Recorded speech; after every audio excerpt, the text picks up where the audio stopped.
The morning mist clung to the crystalline towers of Drakmor Palace like ghostly fingers, obscuring the magnificent structure that had stood for 3,000 years. Deep within its ancient halls, a tragedy was unfolding that would shake the very foundations of the Draconic Empire. Prince Zephyr lay motionless on his enormous bed, his once brilliant scales now dulled to the color of old pewter. At barely 2 centuries old, still a hatchling by dragon standards, he should have been learning to breathe proper fire and mastering his first transformation spells. Instead, he struggled to draw each labored breath, his chest rising and falling with painful irregularity.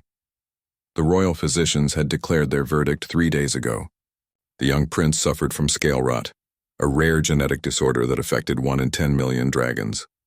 His immune system was destroying his own scales, leaving him vulnerable to infection and unable to regulate his body temperature. Without his protective scale armor, he would never survive in the harsh environments dragons called home. Worse still, he would never be able to take his true dragon form, the massive, magnificent shape that was every dragon's birthright. He brings shame to our bloodline. Emperor Drakmor's voice thundered through the palace corridors as he addressed the High Council. A dragon who cannot take dragon form is no dragon at all. We cannot have weakness ruling our empire. The Emperor's decision was swift and merciless. Prince Zephyr would be taken to the wastelands of Xerion, a desolate planet on the edge of their territory, and left there to die with dignity rather than live in shame. It was an ancient tradition, one that ensured only the strong survived to lead their people. Marcus Chen had been working as a maintenance technician on Xerion for 8 years. The lonely mining outpost was hardly glamorous, but it paid well, and he enjoyed the solitude after spending his youth in the overcrowded cities of Earth. He maintained the atmospheric processors that kept the small human research station habitable, fixed broken equipment, and occasionally rescued stranded miners from the planet's treacherous crystal caves. At 42, Marcus was unremarkable by most standards. He stood average height with graying hair and calloused hands that spoke of years of honest work. He had no family waiting for him back on Earth, no grand ambitions or dreams of glory. He was simply a man who did his job well and found satisfaction in keeping things running smoothly. The morning he found the Dragon Prince, Marcus was conducting his routine inspection of the perimeter sensors. The alert had come in around dawn. Something large had been detected in Sector 7, about 3 kilometers from the station. Probably another crystal formation shifting in the planet's unstable geology. But regulations required a visual confirmation. What he found instead defied all explanation. A young dragon, barely larger than a horse, lay crumpled among the jagged rocks. His scales were patchy and discolored, some areas showing raw pink skin underneath. The creature's breathing was so shallow that Marcus initially thought he was dead. Only the faint flutter of the dragon's chest convinced him otherwise. Marcus had heard stories about dragons, of course. Everyone in the galaxy knew about the proud ancient race that controlled 17 star systems and commanded fleets of ships that could crack planets in half. They were beings of immense power and terrible beauty, capable of living for millennia and wielding magic that human science could barely comprehend. This dragon was clearly dying. Any sensible person would have reported the finding to the authorities and waited for instructions. The Draconic Empire had strict laws about interference with their internal affairs. Humans who overstepped their bounds often found themselves floating in the vacuum of space or reduced to component atoms by dragonfire. But Marcus had never been entirely sensible. He approached the dragon slowly, hands raised to show he meant no harm. The creature's eyes, a stunning violet color, tracked his movement with obvious intelligence. There was pain in those eyes, but also a profound sadness that went beyond physical suffering. "Hey there, big guy," Marcus said softly, the way he might address an injured animal.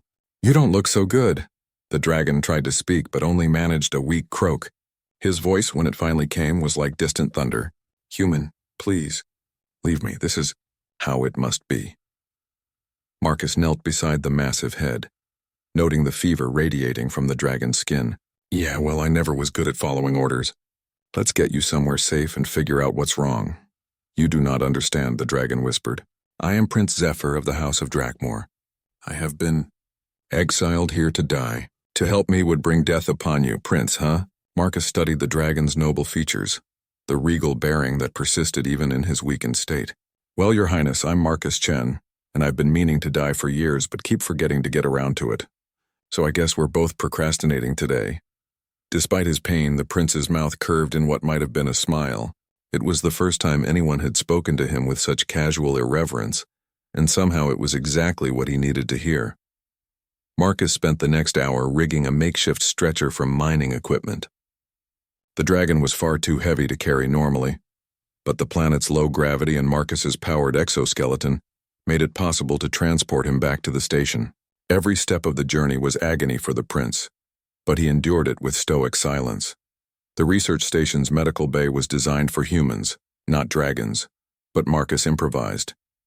He converted the main storage bay into a temporary infirmary, setting up heat lamps to regulate the prince's temperature, and hooking up every medical scanner they had to monitor his vital signs.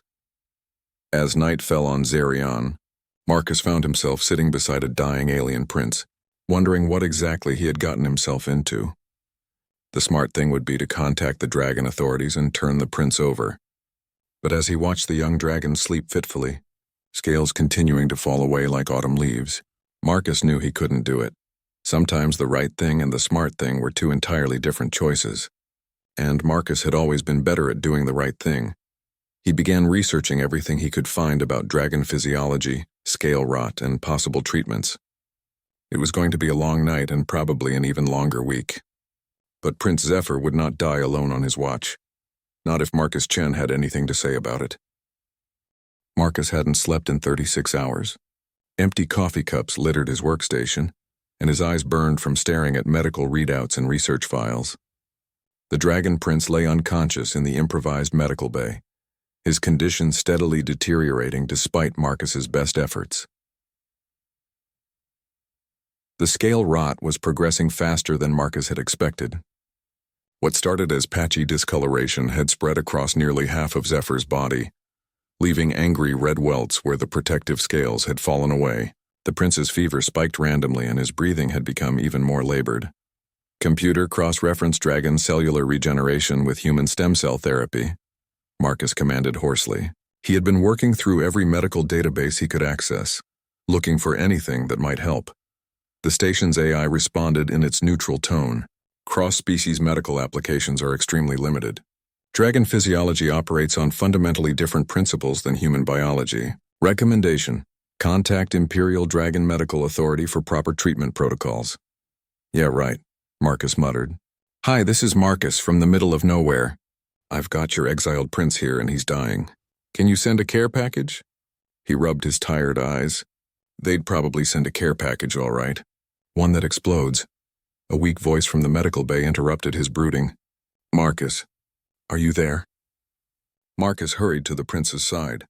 Zephyr's violet eyes were open but unfocused, and his breathing came in short gasps.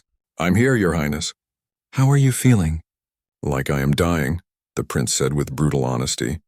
"Which I am. You should not waste your time on lost causes." "Hey now, let's not get all dramatic," Marcus said, adjusting the heat lamps around the dragon's body.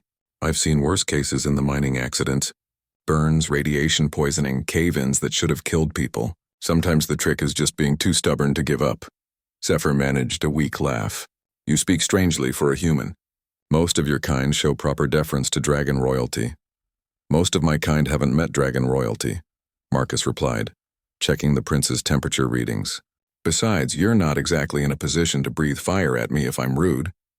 Though I notice you haven't asked me to bow or call you Your Imperial Magnificence or whatever.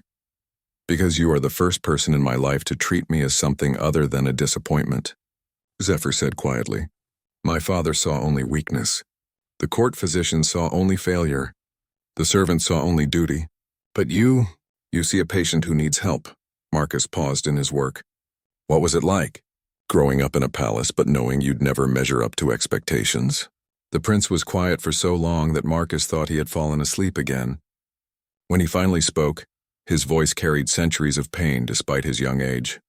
"Imagine being born into a family of giants, but you can never grow taller than their knees. Every day reminded me of what I could never be. My siblings learned to fly while I struggled to walk without collapsing. They breathed magnificent flames while I could barely produce sparks. The transformation to dragon form that should come naturally, it brings only agony." Marcus nodded, understanding more than the prince might expect. I grew up on Earth in the factory districts. My dad worked construction, my grandfather worked construction, and everyone expected me to follow the family tradition. But I was small, weak, better with my brain than my hands. Took me years to figure out that maybe the problem wasn't me. Maybe it was everyone else's expectations. You found your place, though, Zephyr observed. You use both mind and hands here. Took some wandering first. Sometimes you have to leave home to figure out who you really are. Marcus pulled up a new set of medical scans. Speaking of which, I think I might have found something interesting in your cellular structure. The prince lifted his head with difficulty. What do you mean? Marcus pointed to the holographic display showing Zephyr's DNA structure. Your scale rot isn't exactly what the dragon medical texts describe. See these markers here? This isn't your immune system attacking healthy scales. It's trying to transform them into something else. I do not understand. Neither do I, completely. But look at this cellular activity in the affected areas. It's not destruction, it's reconstruction. Your body is trying to build new types of scales, but it doesn't have the right materials or energy to complete the process. Zephyr's eyes widened. That is impossible. Scale rot is a degenerative disease. It has no cure. Maybe that's because no one ever looked at it the right way, Marcus said excitedly. What if it's not a disease at all? What if it's an evolution that your species doesn't understand yet? Before the prince could respond, alarms began blaring throughout the station. Marcus rushed to the communication console, his heart sinking as he saw the incoming transmission. Identifier: Imperial Draconic Cruiser Flame of Dominion, requesting immediate response from Research Station. Zerion 7, you have 30 seconds to comply, before we assume hostile intent. Marcus looked back at Zephyr, who had gone very pale. My uncle, the prince whispered. Commander Blaze, he must have come to confirm my death. Well, that's a problem, Marcus said grimly. He opened the communication channel. This is Research Station Zerion 7. Marcus Chen, Station Administrator. How can I help you? The holographic display flickered to life, showing a massive dragon in humanoid form. Commander Blaze stood nearly 3 meters tall, his scales a brilliant crimson red, his eyes like molten gold. When he spoke, his voice carried the authority of someone accustomed to absolute obedience. Human Marcus Chen. We have tracking data indicating that Imperial Prince Zephyr was transported to your facility. This is a violation of Imperial decree. The prince was exiled to die with honor. I found an injured being and provided medical assistance, Marcus replied calmly. Last I checked, that wasn't illegal under galactic medical treatment protocols. Commander Blaze's eyes narrowed. You dare quote law to me, human? The prince's exile is an internal Imperial matter. Your interference is an act of war. Then I guess you'd better declare war on the entire Galactic Medical Association, because those protocols supersede Imperial law in cases of medical emergency. Marcus was bluffing, but he delivered the words with complete confidence. There was a long pause. Blaze clearly hadn't expected legal resistance from a lowly maintenance worker. You will surrender the prince immediately, or we will take him by force. The prince is unconscious and in critical condition, Marcus said. Moving him right now would kill him. Is that really what you want? To tell your emperor that his son died because you couldn't wait a few hours for medical stabilization? From the medical bay, Zephyr's voice called out weakly. Uncle Blaze. Is that you? The commander's expression shifted slightly. Despite the harsh words, there was genuine concern in his eyes when he heard his nephew's voice. Zephyr. You should have died with dignity, not prolonged your suffering. Maybe, the prince replied, his voice growing stronger. But this human has shown me kindness I never knew existed. Perhaps there are different kinds of dignity. Marcus stepped between the communication display and the medical bay. Commander, I'm going to make you a deal. Give me 72 hours to stabilize your nephew's condition. If he dies, you can blame me and execute me for interference. If he lives, well, maybe we can discuss what happens next. Commander Blaze studied the human carefully. Marcus was clearly terrified but stood his ground nonetheless. It was either admirable courage or spectacular stupidity. 72 hours, he finally agreed. But if the prince dies because of your meddling, I will personally ensure that your death is neither quick nor painless. The transmission cut off, leaving Marcus alone with a dying prince and a 3-day deadline to accomplish the impossible. Well, he said, turning back to Zephyr with a grin that was probably more confident than he felt. No pressure, right? With 60 hours remaining until Commander Blaze's deadline, Marcus worked with desperate intensity. He had converted the entire research station into a medical laboratory, running continuous scans on Zephyr's cellular structure, while testing dozens of theoretical treatments on tissue samples. The prince had grown stronger over the past 12 hours, though his condition remained critical. More importantly, he had become an active participant in Marcus's research rather than just a patient. His knowledge of dragon physiology filled gaps that human medical databases couldn't address.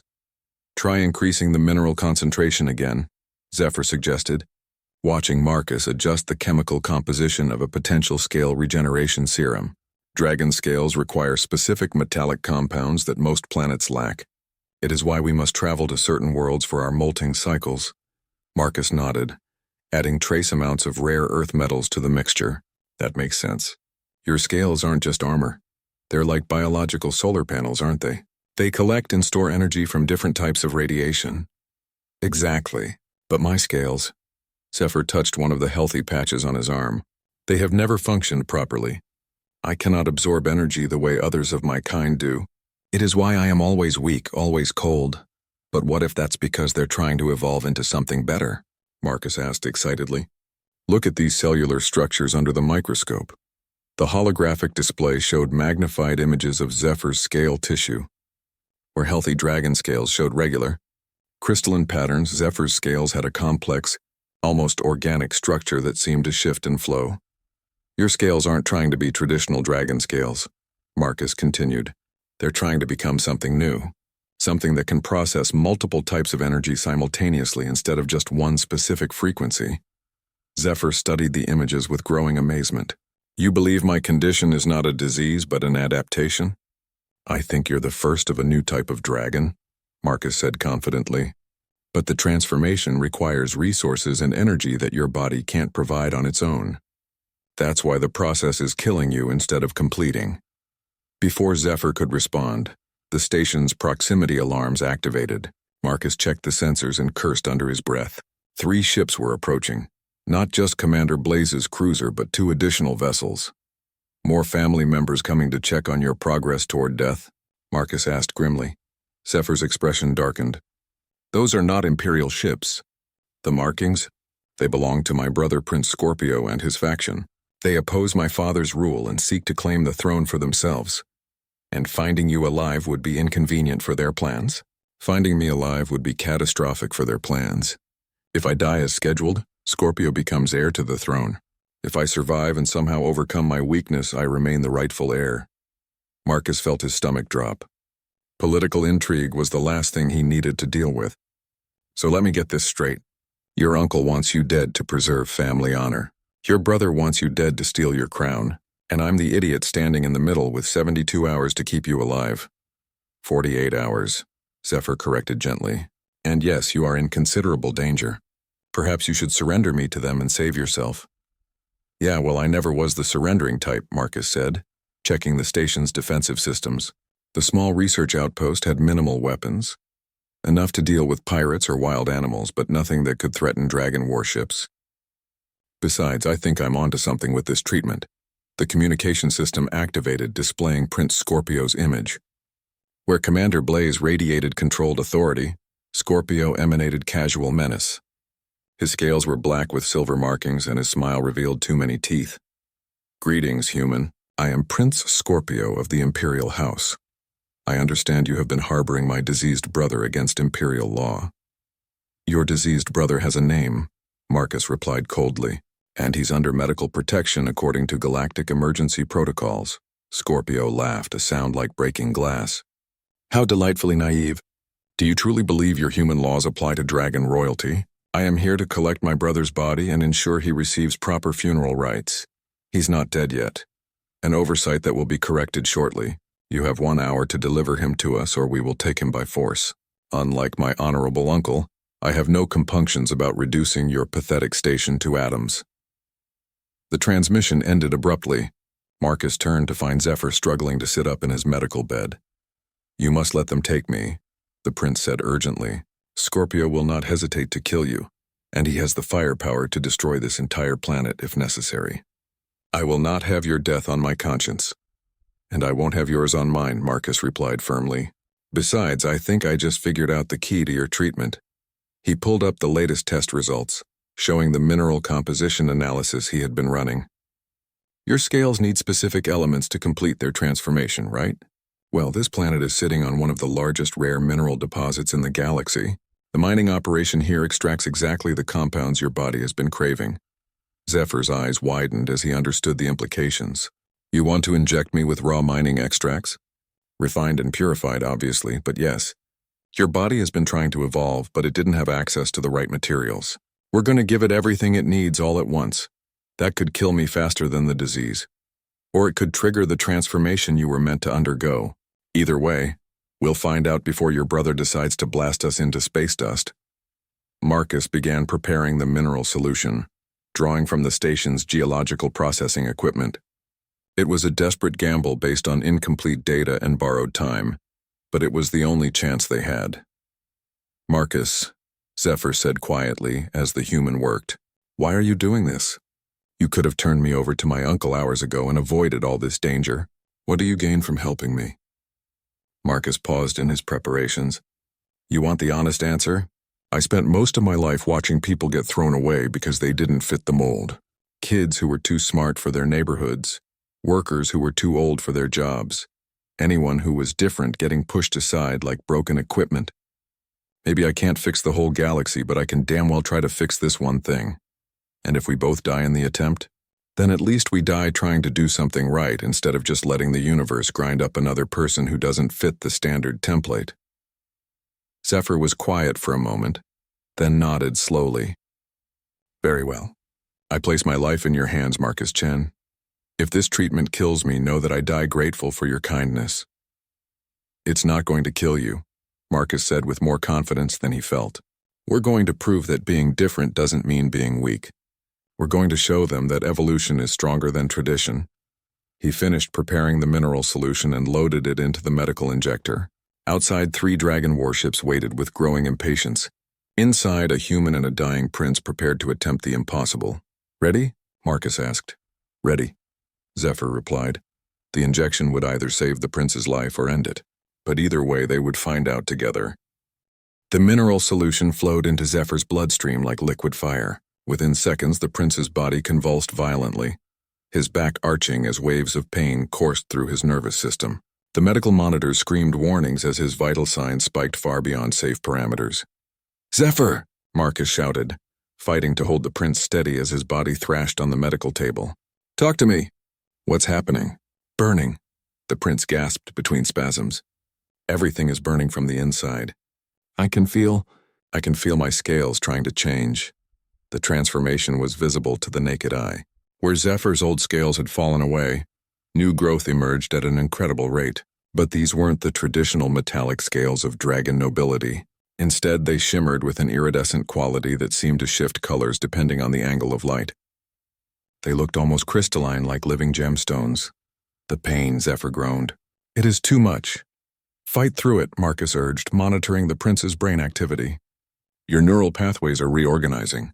This is your body completing a transformation that should have taken years. Just hold on. Outside the station, Prince Scorpio's patience had run out. Human, your hour has expired. Prepare to be boarded. Marcus ignored the communication, focused entirely on Zephyr's condition. The prince's temperature had spiked to levels that should have killed him, but somehow his new scales seemed to be absorbing and dissipating the excess heat.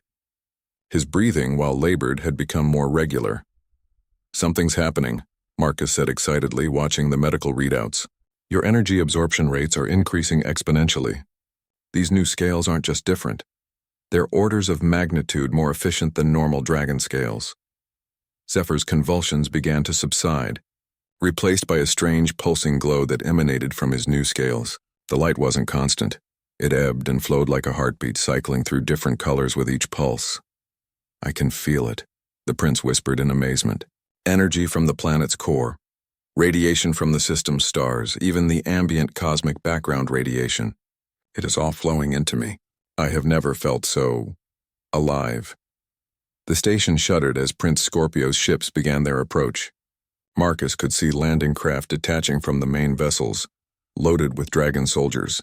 He estimated they had maybe 10 minutes before the station was overrun. "Can you move?" Marcus asked urgently. Zephyr sat up slowly, testing his new strength. His movements were fluid, controlled, and carried a grace that had been absent during his illness. "I feel different, stronger, but I still cannot take dragon form. The transformation is not yet complete."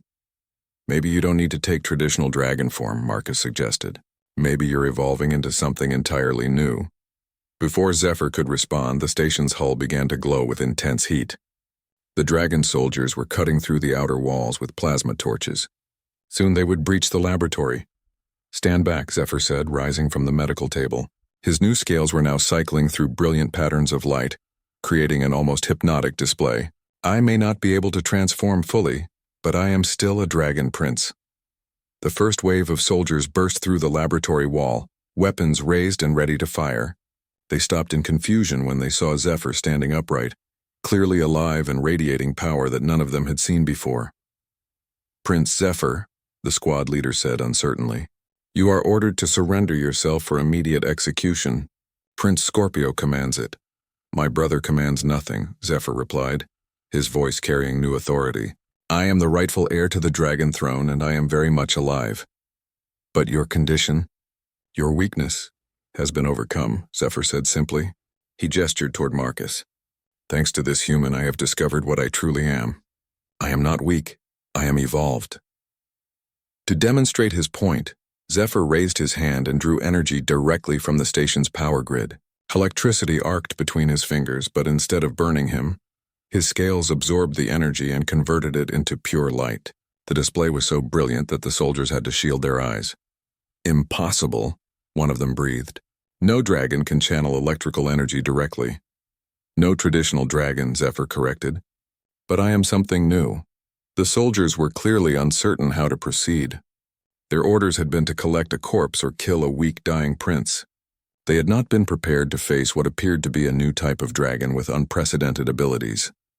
The stalemate was broken when Prince Scorpio himself appeared in the breach, his massive form barely fitting through the opening. His black scales gleamed with malevolent purpose, and his eyes burned with rage when he saw his brother standing healthy and strong. "So the human has managed to delay your death," Scorpio snarled. "No matter. I will finish what nature started." He began to transform into his full dragon form, his body expanding and reshaping into a creature the size of a small building. Traditional dragon scales provided incredible protection and strength, making him nearly invulnerable to conventional weapons. But Zephyr didn't try to match his brother's transformation. Instead, he spread his arms wide and began to glow with intense focused energy. His new scales absorbed power from every available source: the station's reactor, the planet's magnetic field, even the solar radiation from the system's twin stars. "You think stolen power will help you against true dragon might?" Scorpio roared, raising his massive claws to strike. "Not stolen," Zephyr replied calmly. "Evolved."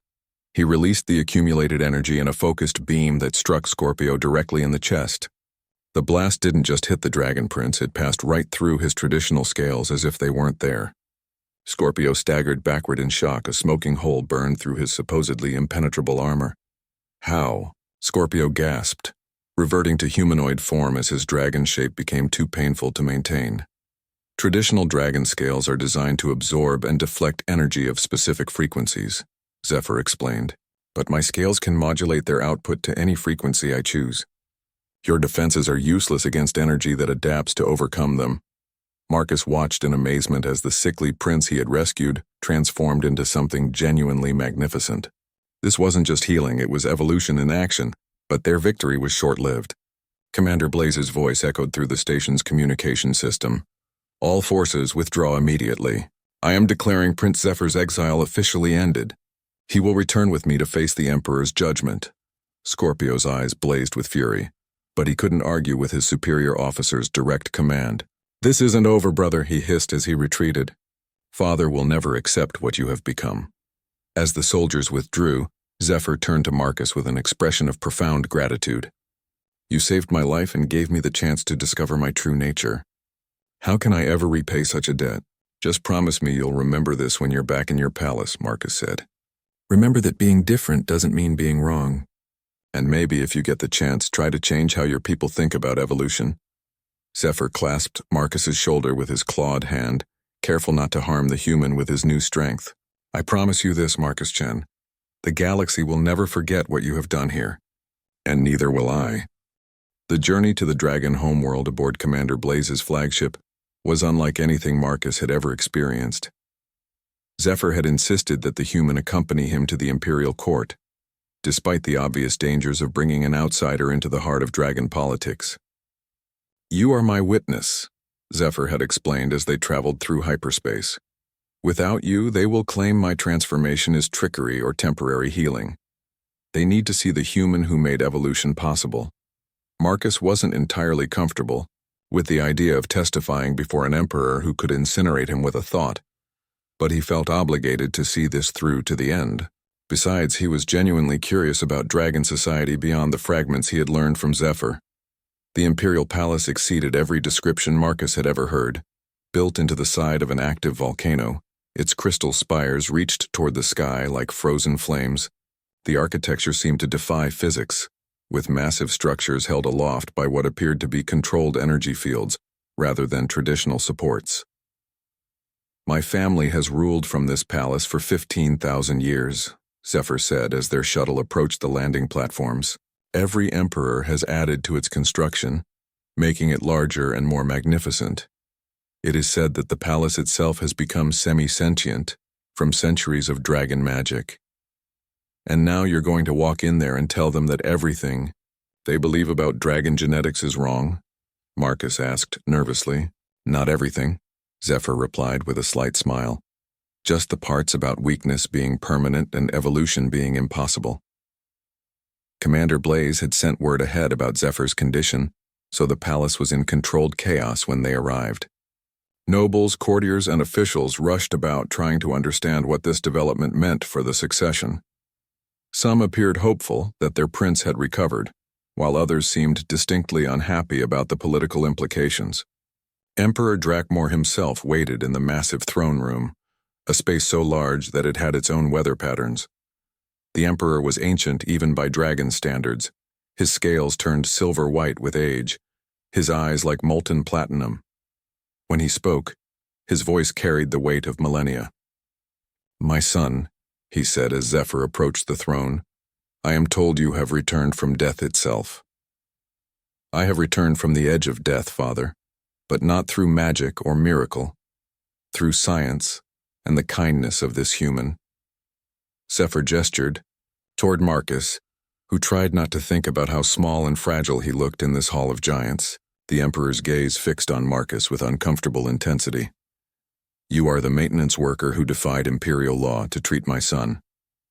I am the maintenance worker who provided medical assistance to an injured being, Marcus replied, trying to keep his voice steady. Same as I would for anyone else who needed help. Anyone else? The Emperor's tone suggested this was a concept he found difficult to grasp. You risked your life for a dragon you had never met, with no hope of reward or recognition. This is typical human behavior? Marcus thought about the question seriously. I'd like to think so, Your Imperial Majesty. Most humans I know would help someone in trouble if they could.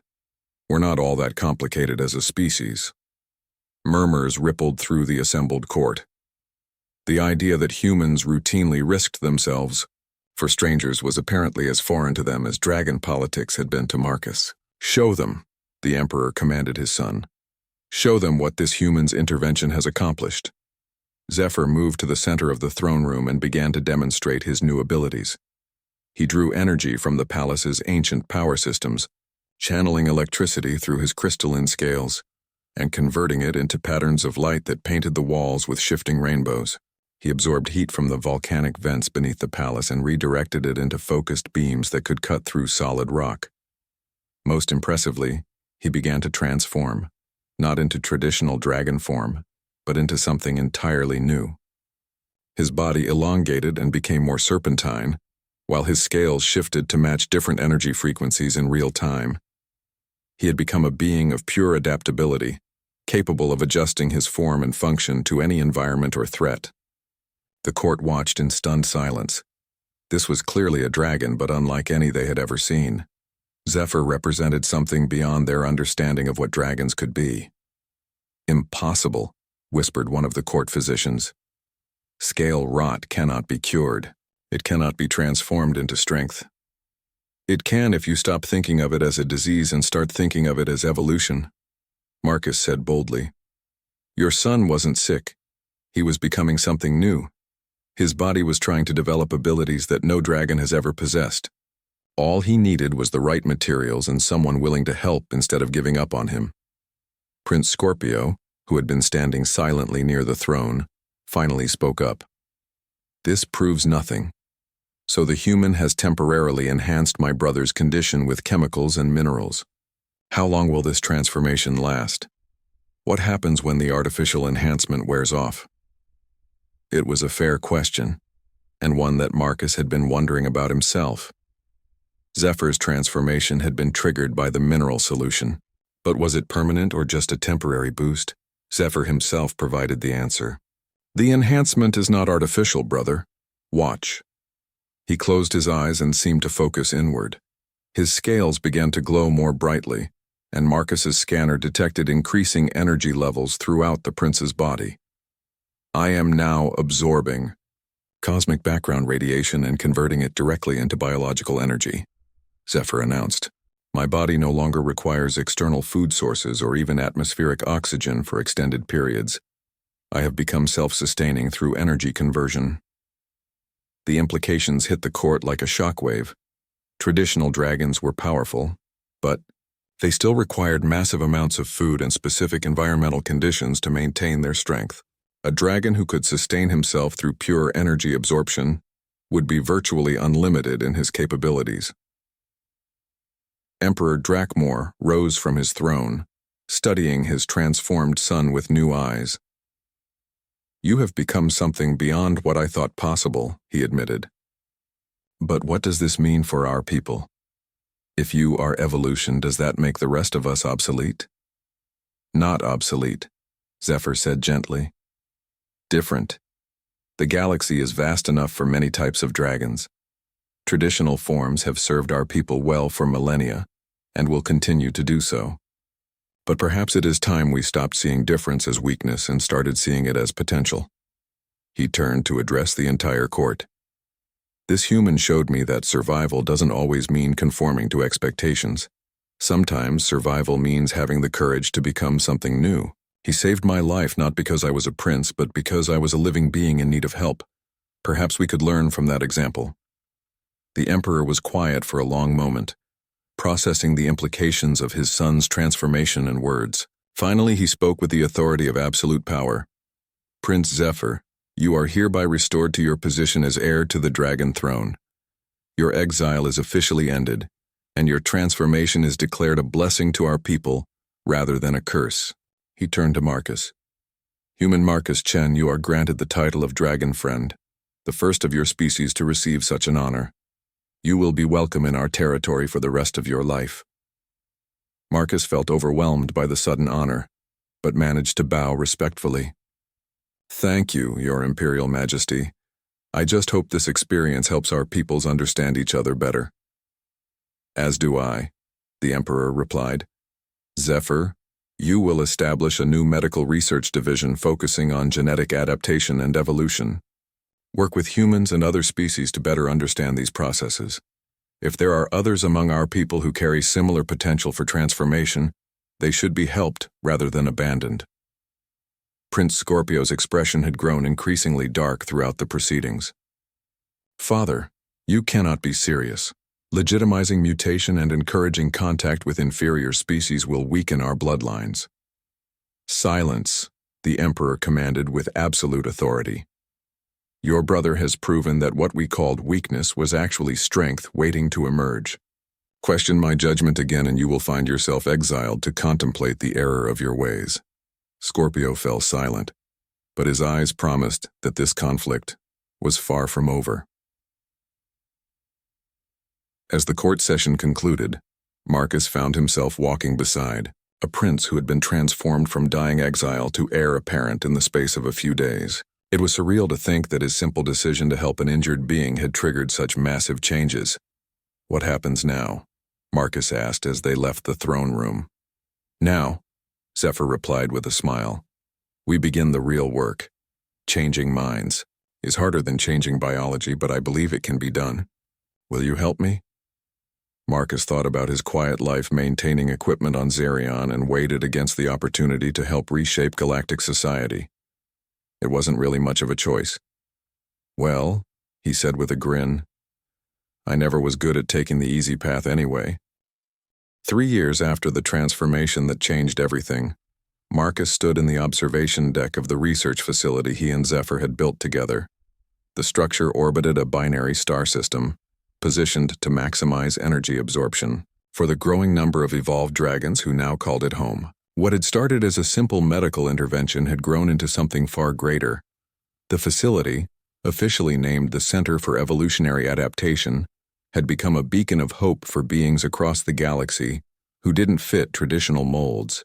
The latest batch of test results came in from the Storie system, Zephyr announced as he entered the observation deck.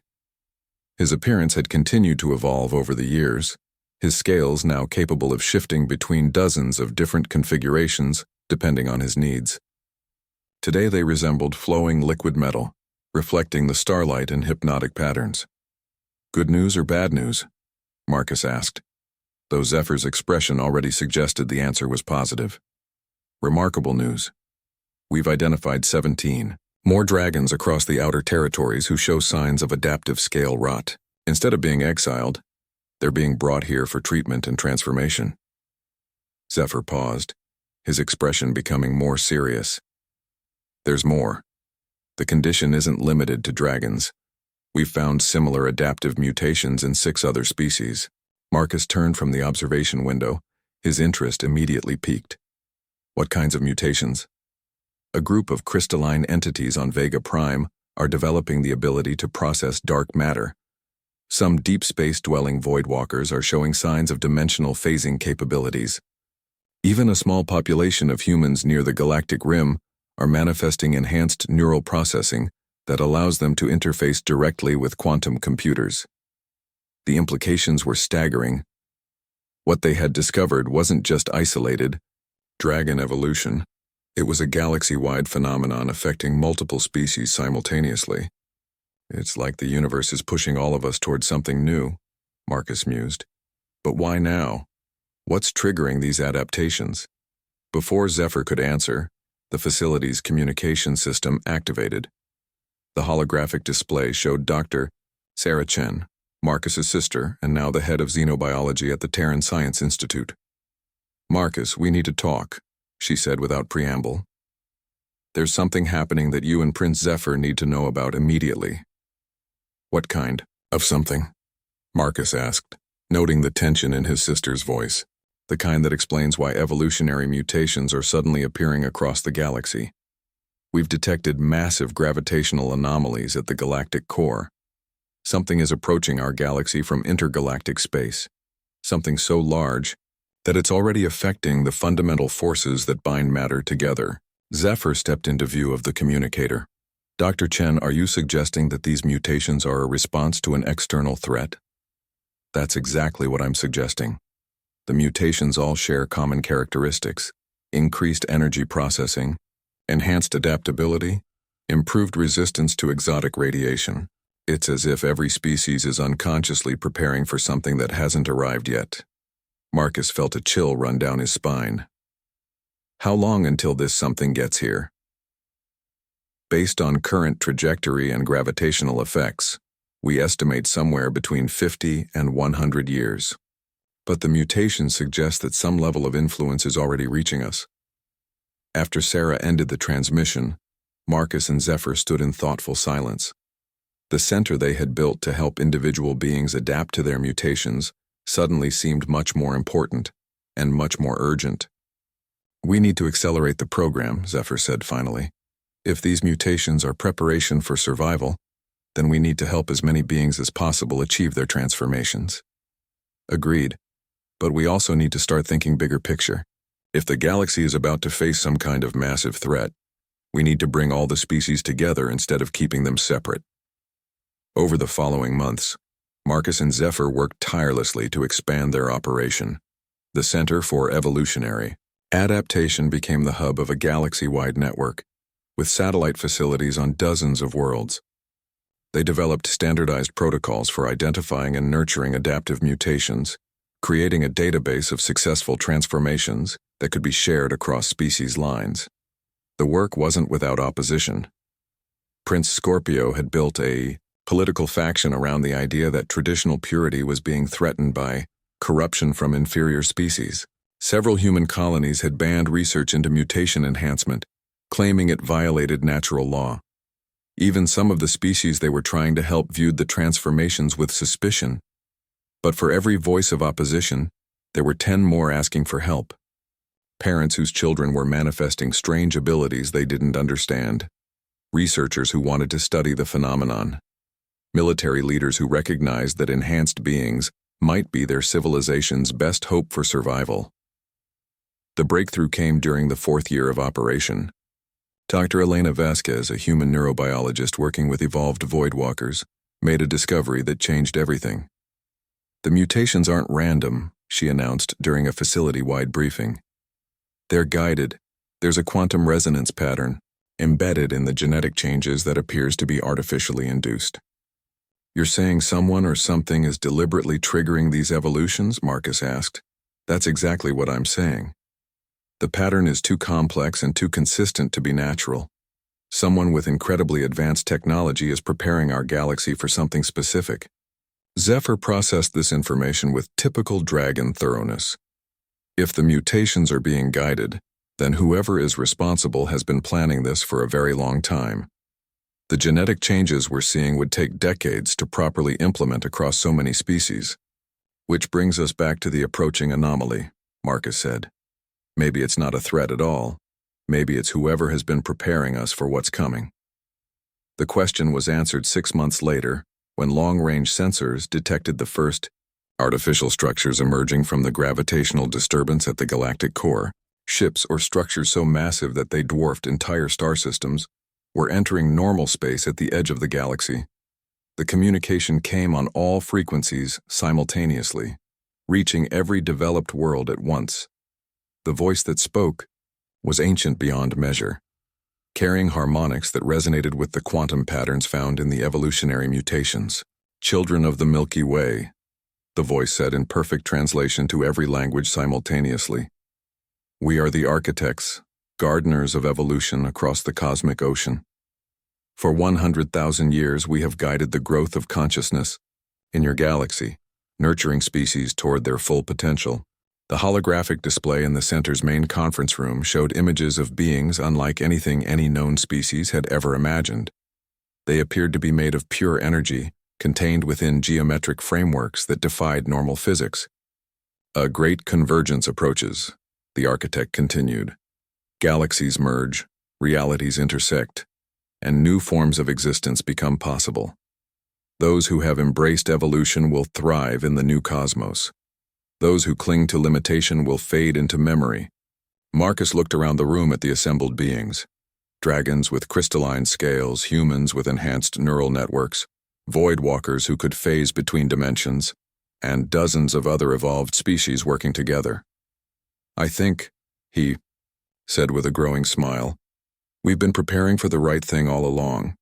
Zephyr nodded, his scales shifting to emit a warm, golden light. The dying prince you saved on Xerion was never the end goal, Marcus. He was just the beginning. You didn't just save one life. You helped save an entire galaxy. As the architects' ships approached and the great convergence began, Marcus reflected on the chain of events that had started with a simple decision to help someone in need. Sometimes the smallest acts of kindness had the largest consequences. The sickly dragon prince who had been left to die had become the herald of galactic evolution, and the human custodian who had carried him to safety had become the bridge between species that made survival possible. In the end, that was perhaps the most human thing of all, the stubborn refusal to let anyone face the darkness alone.